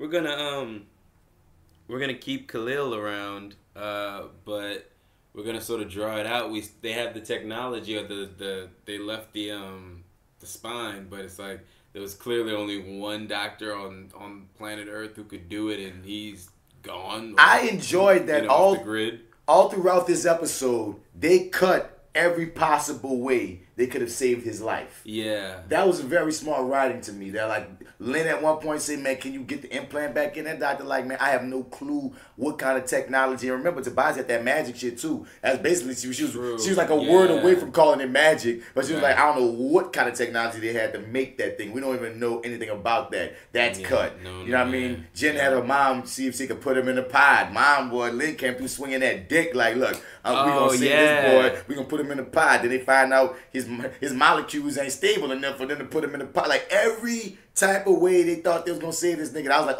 because this episode's a cock tease. It make you feel like, well, if they didn't kill him in that previous episode, he just might not die here. They're gonna come up with some way out. Yeah. Well, and then Jennifer keeps mentioning that she can, see life forces and stuff like that. She's and just so cold. Her powers are amazing. She has that moment out there with she says that she can see his aura kind of dying. The electrons in his fucking body. Yeah, she can slowing. see that shit. Right, the shit is slowing down, so like she can see him dying basically. And that's your man, girl. Yeah, it's you can see where she's coming from. So then she gets in, has this moment with, I guess, just a hospital goer outside. That was shouts out to all these hashtag hoes out here that keep on calling the police on black people. Yep. I like, even though it was on the nose as fuck, I still appreciated the goddamn moment. Yeah. You hear me? I still did as well. And I liked how I flipped on her, man. I was like, thank you, Jen. We needed that, Jen. That worked. Oh, hell yeah. I mean? For the people, for the people, don't forget your thought. Because we're in high Marty territory and you're prone to do that shit. But I just want to say for the people that, because like Rel told me she listened to us and don't even be watching the shit. She just like she's one of those people we talked about before that just listen. And the moment that we're talking about is Jennifer, she's outside, man. She's trying to hold her shit together because her man is on his deathbed, basically. Right. And she just happened to be leaning on his car. And then this white lady walk out and she's all... Oh, yeah, I saw that clip. Yeah, and she off the dump say, hey, are you stealing? Are you trying to steal my car? Are you trying to steal my car? And she's like, no, you know what I mean? I'm just leaning. I'm sorry. And she's like, no, I'm calling police. This white lady called the police, and now they say that Jennifer was trying to steal her fucking car, but that she was hostile and threatening her. You know what I'm saying? Yeah. She took it to the whole next level, and them niggas be doing that shit. I was like, it was getting me heated. So when Jen lit that bitch on fire, made lightning just strike that motherfucker, and that lady run up like, what happened? It looked like everything got caught on fire and walk off. I was like, thank you for this. I appreciated that. That was cathartic. Yeah, it was. That's what I wanted to say. I held on to the something like call the police on guard or something like That's what she said. That's how she ended it. Act of God. It was act of God. Call the police on God. And thank you for that. This nigga even see the episode. You remember the part of it. Yes. I saw the clip. What would you say, son? No, it's like by the time she's talking to the police and stuff, telling them what happened, she's like, "Oh my God, the lightning just struck it and it just exploded." Like she's not even worried about Jen at the time. Nope. Yeah, it's like, damn, you could have just gotten your fucking car and drove off. You'd still be fine. And then all them hashtag motherfuckers the same. You wouldn't have went viral. You wouldn't have lost your job. You wouldn't be a known racist now if you would have just mind your motherfucking business. Period. You hear me? If you want the buck and be like, get off my goddamn car, I'd have gave you that. But leave the girl alone after that. That would have been rude as fuck. But I'd have thought that was rude and be like, oh, okay, whatever, that was your car. But everything else, she's barely on the fucking car. Yeah, she is. I mean, to the extent. I thought she was just mad at her for standing too close to it. I couldn't even really gauge her on the fucking car. It was bullshit. Whatever. Anyway, it doesn't matter really. You hear me? But look, okay, so the moment. I mean, we already even talked about the moment. It's happening in front of our face because it's playing. Yeah. Okay, I guess she is technically on the. She on the car, but goddamn, she's on the car. Okay, all right. Yeah. Yeah. But she's clearly crying. Yeah. And you're outside. You're outside. Yeah. Of a hospital. Right. But our humanity don't matter. We're just always threats regardless. That's what that pretty much tells us. Fuck this bitch. We also just talked over Tobias taking more of that serum. I'm glad that they're keeping that in the forefront of our mind that he's alive now and strong because it's serum that he's taking. And we later find out that Dr. Helga Jace made for both of them. And both of them are old motherfuckers that's just still around and shit. And I was like, interesting. Very interesting. Where are they going with this? Because I already see Tobias is making a squad. Yeah, you see him, his little new family, Doom or whatever. Your new family. He got a new Lady Useless who ain't Cutter. He got a new Joey who's much more effective. Tide. You hear me? We got Helga Jace over here who can just do shit because she nuts. We gotta upgrade her title if she's the new Lady Useless. Like Cutter? She's now Lady Useful. She's gonna be Cutter. She earned her name. She just her name. Because she's her name. That's Cutter. She is Cutter. What's your name, Cutter? Fair enough. Nah, yeah, okay, I'll give you that. She too cold. She Yeah. actually does what she's supposed to. She brought Khalil in. She got the Exactly. fucking preacher. And I felt so bad for Jefferson when it's like, my nigga, it's my fault that I feel like it's my fault that Khalil got shot because it was aiming for me. I feel like it's my fault that Khalil got because now they just took this man and ripped it, and now he's really fucked up. And on top of everything, you know what I mean, the Reverend got anyway, and the reason why Khalil is in the fucking doghouse with Tobias in the first place is because he wouldn't kill the Reverend. So not only did Tobias get Khalil, but he got the Reverend anyway. Khalil was dead for no fucking reason. Yeah. And big ups to the acting in this episode. Damn good acting. Khalil killed it this episode. He did. This is a dope send off. You know, like not everybody gets that. This was really perfect. Yeah, you know, played every note. I think he died because when Henderson comes to tell Jefferson about the Reverend, he's like, the Reverend died in front of his congregation or whatever, and I thought he said heart attack. Or well, no, maybe because like he took like a blood sample or something from him. I mean, like he's. I hope he's dead. I hate to say that. I hope he's dead. The story's more effective if he's dead now. Like, right. No, it is. It is definitely. That's what I'm saying. I hope. Yeah. I'm not trying to be right here. I'm just saying this is what I remember. No. Okay. So I hope I'm wrong because that makes more sense to me, given how the episode. Like I said, that's tragic as hell that Tobias won like that. Right. He took the spine out knowing the kid was gonna die. He just let him die slow. You know what I mean? He took out the Reverend like, fuck it. Like, I'm still gonna win. He snatched Elgin Jace because when your boy Todd, it's interesting seeing Todd just devolve into really being his own type of villain, the Blue Ranger. Yeah. I dig that evolution actually. I do.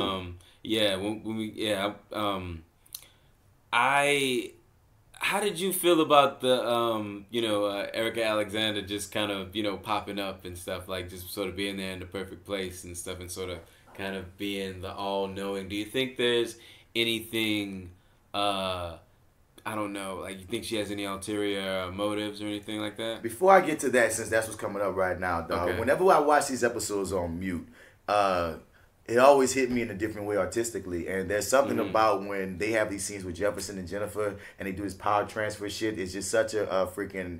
I like the play on black fatherhood there. And in this scene, just watching it visually, it was like, I mean, father, you like, because right now she can't control her power. She's going nuts. She's all lit the fuck up with flames and lightning powers and shit. And he's trying to take it off of her with that hug. But it's like, it's too much. Like, you know what I mean? I'm still trying to be there for you. And here comes the black woman and be like, right. Black woman to the rescue. Need a little privacy. He called her, and then she showed up. Yeah. Now, like you said, it's weird to me, but I'm reserving judgment because they haven't given us all the answers on who she is yet. Right. They've only been giving us breadcrumbs, and she's been helping out Jen. If by the end of this season they explain to us that whatever entity, she's some kind of entity or something that, you know what I mean, that just senses and is on, whatever. They have to give us a pretty good explanation into her history by the end of the season for me to be cool with that. Otherwise, in the hindsight, I'll be like, well, that was rando. Or I might just accept it by giving it my own backstory like I just did. Well, she's just psychic like that. She knew he was going to call. That's why she's there, you know, whatever. That's what she's here for. I think that's what they might, she's just psychic, you know. Right. But Blue Ranger's just all in, and Tobias treats him well. His sort of evolution, dude, is sort of fascinating, and I do enjoy it. He's sort of my favorite of the new family, if you will. I do enjoy him the most, but I don't quite know what he's playing at right now, especially when he goes to retrieve Dr. Lady Crazy. Which I was confused with Helga Jace. When I was confused because at first I'm like, he doing all this and the security nigga like right there, like nigga, you don't see this nigga set up a whole hologram, and then at the end we see that he's in on it. Yeah. But I was fucked up watching that whole scene because I'm like, well, he did have some sort of exchange with him prior to walking in, so I was like, I guess he's in on it. But like before he kind of walked out. But I thought the exchange was because he walks in with a briefcase. So I thought I just assumed that maybe you think that's a lawyer. I thought with the glasses, the briefcase, the suit. I thought just he just assumes it's the lawyer. He let him in, or maybe that's what I went with. That's why I was so confused. But when he was in on it, I was like, okay, of course. Because I'm like, yeah, it's like it's Tobias, and I don't know. Yeah, but I just go ahead. No, go ahead. No, well, what I was gonna say is by the time we get to the end of it, I'm fascinated by him, but I don't quite know where he's going with it, or where maybe the plan is. I don't know. It's sort of interesting because you don't really know what you're gonna get. In some scenes, he's sort of antagonizing, like I guess previously, not so much in this episode. Yeah. But because he's kind of more even keeled. I guess he's becoming more even keeled, or more consistent, I should say. I think it's a kindred spirit situation with him and Tobias, where I don't think he ever had a true family, a place to fit in, and he was a stray dog. This man took him in, gave him a purpose. And a lot of times, whether hero or villain, you give a certain person with certain type of skills a purpose, and they're going to fall in. So I think that's what it is. He's the money, of course, is playing his part. Because you can see that's what turned the tide with him. It was the money. He didn't really care about the ethics as much as when he saw the dollar bills, really. Yeah. So when you see that as already a motivating factor, and then you see how much fun he's having and how powerful Tobias is probably making him feel, or even if not powerful, he's making him feel useful. Because when you first see that character, he's being made this, like, he knows his worth, but they don't, or they don't appreciate him, and that's why he flips the fuck out. So he caught that man at the right time to be able to use his own issues against them in a way, or for not even against him, because not like he ain't paying him, will use his own issues for Tobias's gain, if anything else. Mm-hmm. You dig? So like I said, it's very interesting. We didn't speak on that really hard scene with Jefferson and Khalil, when Khalil was like, "I'll give you all the information on him, go kill him." Yeah. And Jeff was like, I can't do that. But that's so funny because all through the first season, that's all you wanted to do. And Khalil let a good fucking he had a good case. He said you gotta let the system handle that. And I gotta go to that scene because that was a good scene between them. Yeah, I was digging Khalil in this episode. I don't know if I don't know where I've really been with him in terms of leading up to this moment. Yeah, I mean, I wasn't or it's like he just was him. Like, some episodes he would stand out in a way, and certain episodes I'm like, okay, he's just him. But in this episode, he really was like, because I'm always praising China. I love China. I really dig her acting.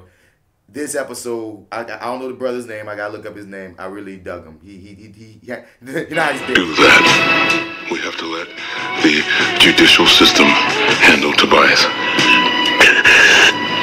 The system. You mean the system that let Tobias get away with shooting me and Reverend Holt? The same system that let him rip my spine out of my back. You mean the system that let him get away with murdering your father? Mr. P, is that the system that you're talking about?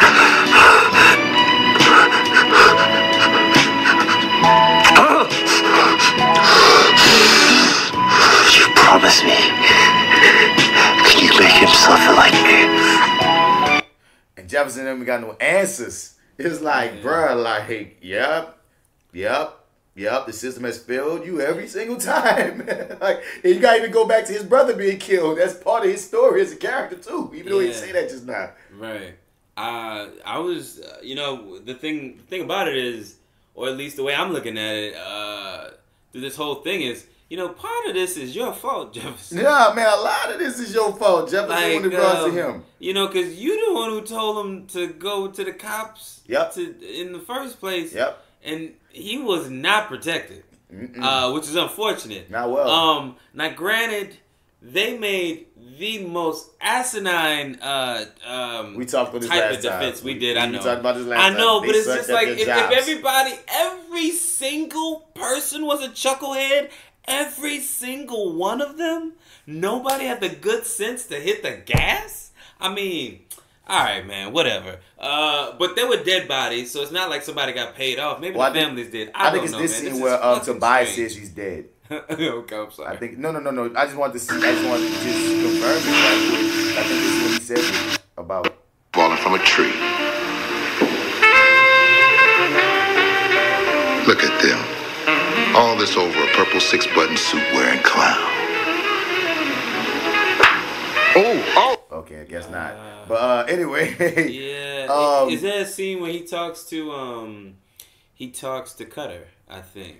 And Cutter, I mean, and he says good job or something like that. But he said good job on poisoning him or whatever with the handkerchief. He still wasn't specific. But either way, I'm hoping he's dead. But was it this episode that we found out that there was like a sort of... That was this one that they had a past. They had a past, yeah. Right. I thought that was really interesting. I was like, man, I would love to explore more of that. But then he just ended it. Like he's like, I'm sorry about, fucking you over in the past. Right. And she like, I've been over it. He like, okay, cool. Now give me this motherfucking body. And I was like, okay. We can see random acts of evil and violence from this Negro-hating, albinism having person every rip. And it's just interesting what they do with Tobias in his mechanisms, because when he sees Helga J's dog, the fact that it's almost a foregone conclusion that he about to get some metas from that lab and sway them in the same way he's done Todd. Yeah, man. I like Henderson's involved and how he's bringing Henderson in the game. He showed him the Black Lightning cave. I dug this, man. I was like, okay, cool. Now he's coming into the fold. I'm like, I like them sort of squashing their beef. He was like, we good, huh? Yeah. You're my boy. Right. So I'm just gotta let you know. He's like, yeah, you're a vigilante. I'm a cop. I'm like, come on, Henderson. I know, man. Like, just ease up. I wrote down though when he goes down there and he sees Gamby, and he's like, "You got anyone other damn people around here?" Before even that Lady moment. Eve.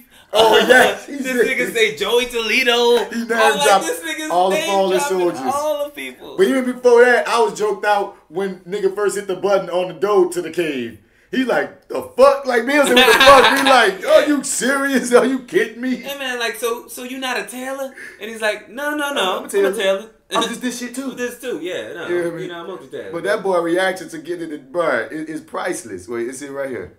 Oh, hell no. Really? Oh, you...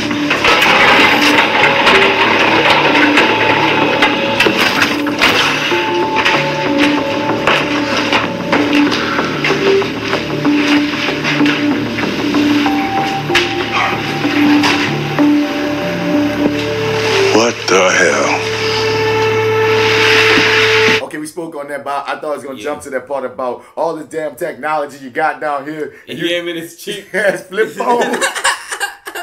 Man, he's like, it's low tech, man. Nah, man, it's cheap tech. Nah, bro, right. You got holograms and shit in this motherfucker, dog. Don't try to play me, bitch, with this fucking flip phone.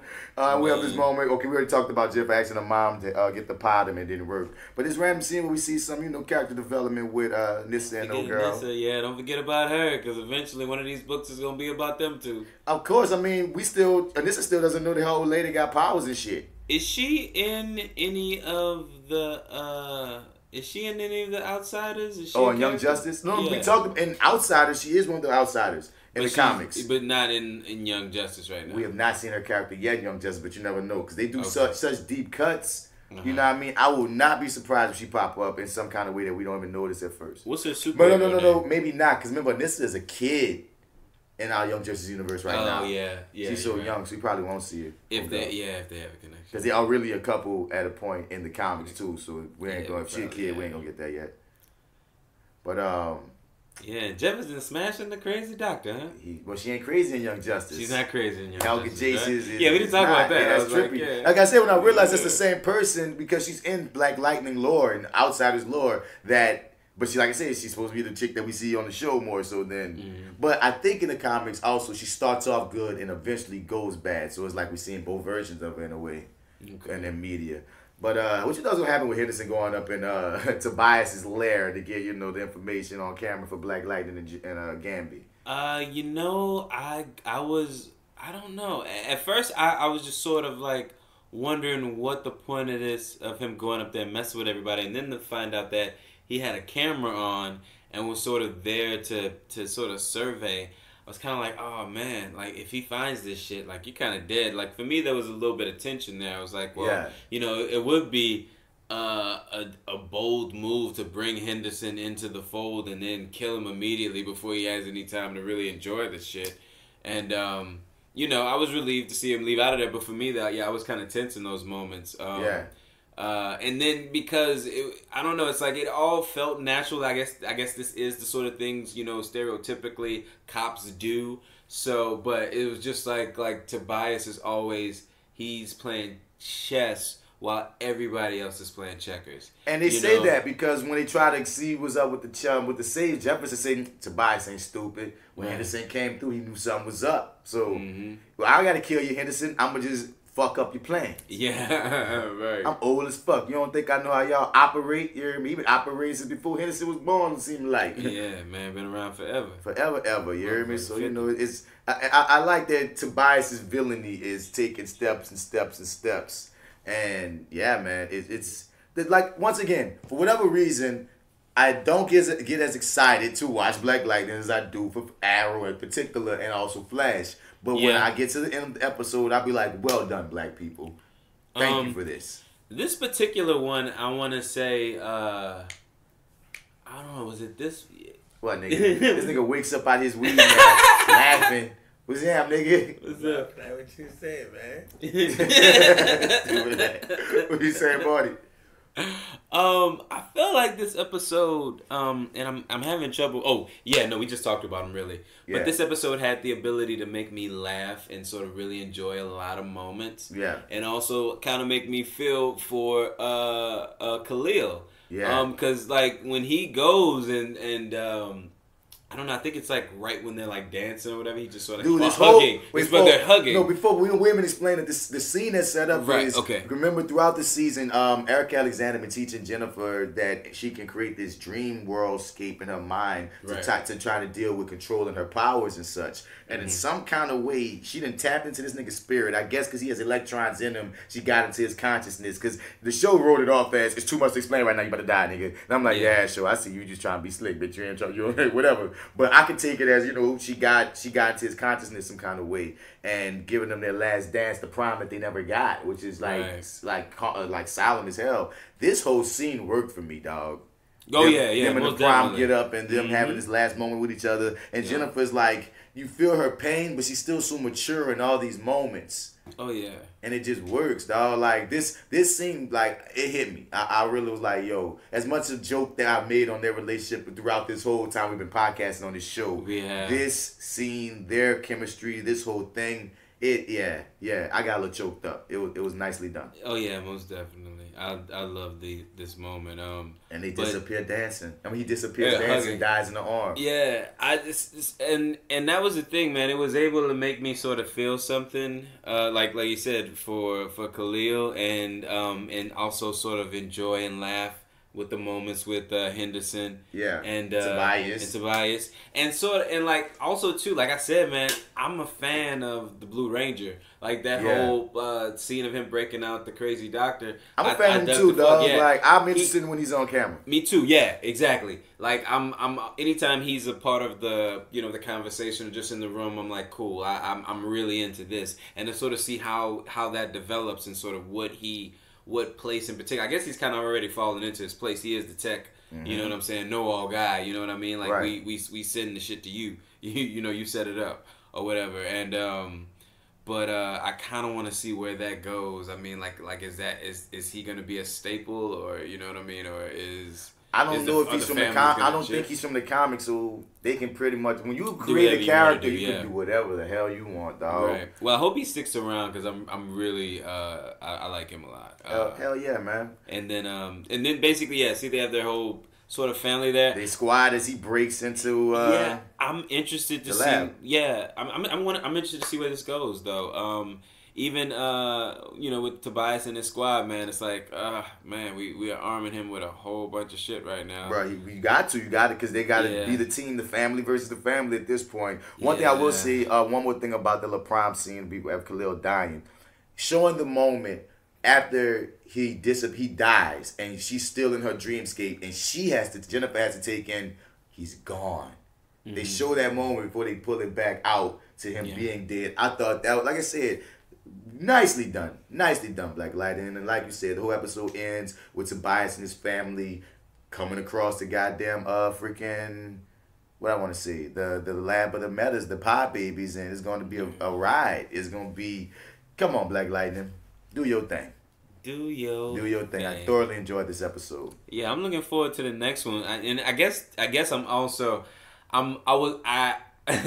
normally I'm reluctantly give you your Nostradamus title, but like I'll definitely give you this one. You called it from the beginning. But now that it's happened, I'm very interested to see what happens with Jennifer. Because we get to see her road to actually being the superhero. The superhero, right. So, I mean, like, cool. This has happened. Cool. We got this out the way. Great. Now let's get some books of fucking... True. All the origin stories are done. Yeah, now we're good. Right. We're great. Let's get to some shit. Yep. You know what I'm saying? Let's get into shit now. Yep. I mean, right now she's on this, I'm trying to murder Tobias kick. And of course... Young Jennifer, that would be her go-to. Her man just got murked by this nigga. Of course you want to murder him back. And that whole road going to be trippy because she's already going to be darker than Anissa ever was on her journey. Anissa always wanted to be a hero. She was always a civil rights person. She was always with it. Jennifer now is only... Really, she ain't even trying to be a hero right now necessarily. She's trying to be an actual vigilante. She's trying to be the Punisher. Revenge, right? You hear me? Revenge. Yeah. And seeing how that can tweak the character is going to be cool as well. Yeah, agreed. Well, Mr. Chauffeur, man, I ain't gonna hold you no longer, dog. I think that was a cool episode, man. Anybody that watched it, y'all saw what it was, man. Anybody that didn't, we just broke the shit down for you, man. Well, actually, if you got, I have some time. What's up? Like, can I see that trailer that you wanted to show me? Oh, man, yeah, man. The trailer is the actual Hobbs and Shaw trailer. Remember, we saw that weird-ass teaser. Yeah, my coworker was teasing me out because I hadn't actually seen the trailer. And she was like, yeah, man, it was this and that. But I was like, wait a minute, it was nothing. It was just The Rock. Yeah. It's like, no, the actual trailer's out. Yeah, they dropped the actual trailer, man. And man. I haven't seen the last two Fast and the Furious. So, all right. So the film that I've seen them. The film that Jason Statham came in, I didn't see that one. I saw when The Rock came in. Oh, Jason Statham was the last one I saw. The last one I saw was when The Rock was chasing them, and then in the end decided to be like, "Oh, you saw the best one." That was a great point to leave because after that it got nuts. But I didn't see the one when your boy died, the big send off one. Cause that was the next one, right? And everybody always say Fast. That one is tight, and how they sended his character off, and his death was nice and emotional. And I never watched that one yet, so I've been trying to catch that. I mean, I've been meaning to catch that. Yeah, it was a really good one. There were moments where you kind of it suffers because that like they had to kind of shoot around some stuff. Yeah. But in terms of a dope ass send off, it was that definitely. Jason Statham comes in and he's the brother. The last one you saw was The Rock wasn't working with them. He was chasing them. He just let them go at the end, right? Okay, so Fast 5 is where you stop. Yeah. That's the last one. I didn't see 6 and 7. 6 and 7. Okay, cool. So basically, the villain of 6 had basically, I can't remember what happens to him, but there's like this huge plane finale action sequence. And the brother winds up. You saw that one? Yeah. Yeah, remember like something happens to the brother at the very end. He gets like he falls off a plane or something, but he winds up surviving and is in a coma, like full cast or whatever. His brother comes back in the next one, and it's Jason Statham, and he's like, I'm gonna get all of you guys. Now he basically kills Han. I think that's No. Han already got killed. I saw in Han Tokyo die. Drift. Okay, yeah, I know, in Tokyo Drift, right? Yeah. Okay, so and even at the end of the one I saw last, they said they got him gone. I'm going to Tokyo. Yeah. And then you already know you about to die, Han, because you just said you're going to Tokyo. Okay, so here's how they what is the word when they go back and retcon? They retcon this in this way. So when Han is in that chase where he gets into that accident and the car flips and it explodes, what they do is they make it look like Jason Statham actually hit Han's car. Oh, he the one who was made him driving get the car? in an accident. Yeah. Okay. And made him get in an accident. And then while the car's flipped over, he goes over and drops some strange reason. He goes over and drops the Dom's chain and blows up the car, and then goes and calls the rest of the team and says, I'm coming after y'all. Yeah. So he's the villain of that movie. So they basically put him in jail, and then at some point, Kurt Russell decides this is after This is after Paul Walker his character's gone, and so they're trying to put together a new team. So now it's all the Fast and the Furious cast basically, Hobbs, The Rock, and then they throw in Jason Statham. So they're trying to take down Charlize Theron. Oh, right? I love her though. I love her, right? She's awesome. And she's she's pretty good in this too. She's fucking ruthless. Yeah, in a actually really sexy way. So anyway, apparently Hobbs and Shaw must have had some kind of chemistry if they got a fucking film. They did. So they sort of built up this rivalry in one movie, and it builds to this like really cool jail breakout sequence between the two of them, where they're like fighting each other and trying to get out at the same time, and it was all basically a test by Kurt Russell. Anyway, but they do have great chemistry in it. And apparently, from what I understand, The Rock can't stand Vin Diesel. Yeah, that was a big thing in those last couple of movies. They had this they both had this whole headbutt thing because Vin Diesel was kind of like intimidated by The Rock and do a little fuck shit, and also sometimes he'd be a prima donna on set, and a lot of the crew don't like him. So, and they all love The Rock. So it was just this weird little rivalry that these two apparently had whenever they was on the same film. Right. So now you're gonna just take The Rock's big money making ass and put him with Jason Statham classic ass, and we're gonna just do a whole new franchise. Fuck y'all. I'm just like, that's a terrible idea, because now why do we need you? It's terrible for Fast 8, but Fast 8's still happening. I mean, are they gonna be in it too? I don't know if they're gonna be in it. I just know Fast 8. I saw news of some kind of release date. Like they're making Fast 8. And I'm like, it's gonna be really gonna be really awkward if Tyrese is still part of the cast. All that bitching and crazy moaning he was doing. Yeah, hey, man, you holding up Fast 8, Rock, and that's fucking up my money. Shut the fuck up and let Rock be great. I really wonder, how that's gonna play out. I can't wait to see that junket. Yeah, that's gonna be a lovely junket. If Tyrese, they might just cut his ass for Fast 8. I don't know. Shit. I know that's what they may. I would. You toxic, but here's the Hobbs. What do you want from me? What more do you want from me? No more movies. You're not that poor guy. I'm dealing with the future of the planet. I'm the necessary shock to the system. I am human evolutionary change. Bulletproof. Superhuman. Who the hell are you? Bad guy. The mission has been compromised. We need help.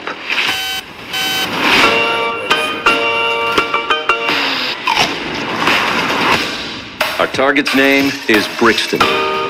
He's a ghost. We're gonna need the best trackers in the business. Luke Hobbs. I'm what you call an ice-cold can of whoop-ass. Career lawman. Always gets his guy. We're gonna need to operate outside the system. Deckard Shaw. I'm what you might call a champagne problem. Rogue former MI6 agent. Doesn't play well with others. If we stand a chance against Brixton, you guys have to work together. No way. This guy's a real ass.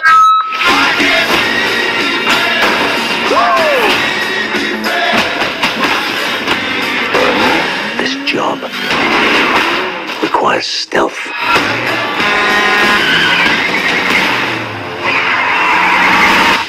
Look at you. I'm trying to save the world, which, for the record, will be my fourth time. Because I'm really good at it. You have no idea what we're dealing with.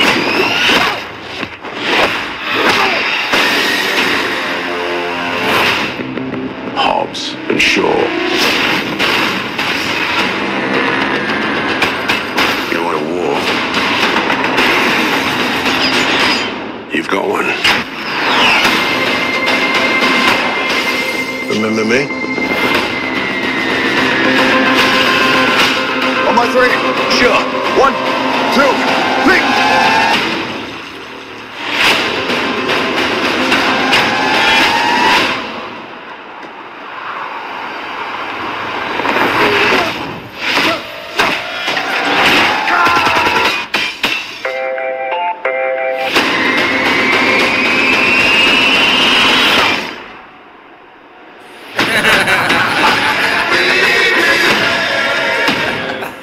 3 shocks will kill a man. There we go. It's a bad guy speech.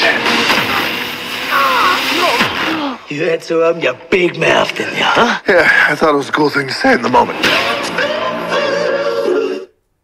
Yeah. Go, the bad guy speech.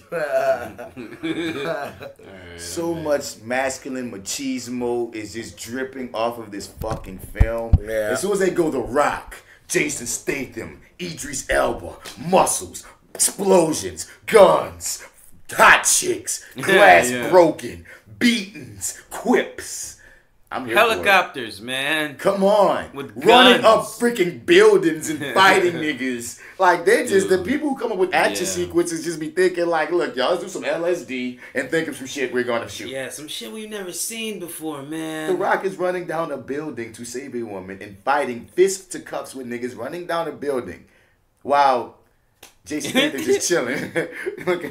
I mean, I'm with it. I'm here. I've been wanting to see Idris be a freaking badass bad guy in film for a minute. Nice, superhuman, super villain type nigga. I think it's gonna be awesome. I think it's gonna be awesome too, man. Incredible. Yeah, that looked absolutely incredible. I'm not looking for depth. I'm not looking for this intense story. I'm not looking for Oscar bait. I'm looking for explosions. I'm looking for Rock, Jason Statham, Idris Elba just going at it. You know, this is so gonna. It feels like I feel like this has the potential to really outshine anything that It's gonna make a lot of money. Furious has done. I was gonna outshine anything. And there'll be, I mean, people dig like 5, 6, and 7. People dig those 3. They all set 5 records. is the best. But I'm saying, but all 3 of those are dug. So I'm saying that this is gonna do. They dig Paul Walker. They watched it after him. Yeah, they did. Okay, fair enough. I'm saying this is going to go, but I think this movie is going to make a lot of money regardless of whatever the hell Fast 8 does. Yeah. Oh yeah. I mean, I think it looks good, but then again, I've been sold great trailers and terrible movies. But I'm sold on all 3 of the leads. Oh yeah, definitely. Yeah. That's what's really selling me. The leads, the 3 leads. That is very correct. The female lead, who is she? I feel like I've seen her before. I can't say from where. I mean, I feel like y'all must be cutting costs because it must cost a lot to get The Rock, Idris Elba, and Jason Statham. But I feel like if they had a Charlize Theron, like a heavy hitting woman, also like she's a main character too. But since she's lesser known, it's hard to remember. Oh yeah, they didn't have that chick that's up there with him too. But it'll be cool if. But fuck it, they did what they had to do. I think the movie's gonna be nice. So yeah, man, that's basically it, man. You know. Okay. Go check out Hobbs and Shaw, people. Or you go check out the trailer and you hit us up and tell us what you thought about the Hobbs and Shaw trailer. All you Fast and the Furious fans, are you not? Would you see this? Because the thing is, even if you're not a Fast and the Furious fan, it's still looking like something that you can see on its own. Yep. It is. I mean, Damn, he did not want to put his stamp on that. Like I can't quite do it, but retreat. I'm not a Fast and Furious fan, but I would definitely go see. Yeah, those movies.